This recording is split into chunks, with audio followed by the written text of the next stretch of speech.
കിഴക്കഞ്ചേരി തച്ചക്കോട് കോഴിക്കൂട്ടിൽ നിന്നും വമ്പൻ മൂർഖൻ പാമ്പിനെ പിടികൂടി. അടയിരിക്കുന്ന കോഴിയെ പാമ്പ് കൊന്നു. തച്ചക്കോട് സ്വദേശി സജീവിന്റെ വീട്ടിലെ കോഴിക്കൂട്ടിലാണ് പാമ്പിനെ കണ്ടത്. ബുധനാഴ്ച ഉച്ചകഴിഞ്ഞ് 3 മണിയോടെ കുട്ടികൾ കോഴിക്കൂടിനകത്ത് മുട്ടയെടുക്കാൻ പോയപ്പോഴാണ് പാമ്പിനെ കണ്ടത്. തുടർന്ന് വീട്ടുകാർ പഞ്ചായത്ത് അംഗം സജിത ശിവദാസിനെ അറിയിക്കുകയായിരുന്നു. ഇവർ അറിയിച്ചതിനനുസരിച്ച് വനംവകുപ്പ് ഉദ്യോഗസ്ഥർ സ്ഥലത്തെത്തി. സർപ്പ വളണ്ടിയർ മുഹമ്മദ് അലി പാമ്പിനെ പിടികൂടി.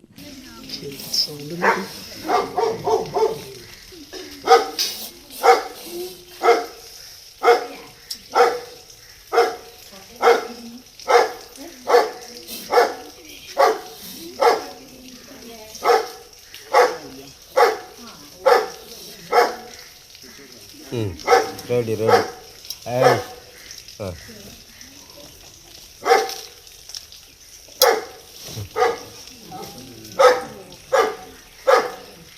10 വയസ്സോളം പ്രായം തോന്നിക്കുന്ന ആൺവർഗത്തിലുള്ള മൂർഖൻ പാമ്പാണെന്ന് അധികൃതർ പറഞ്ഞു.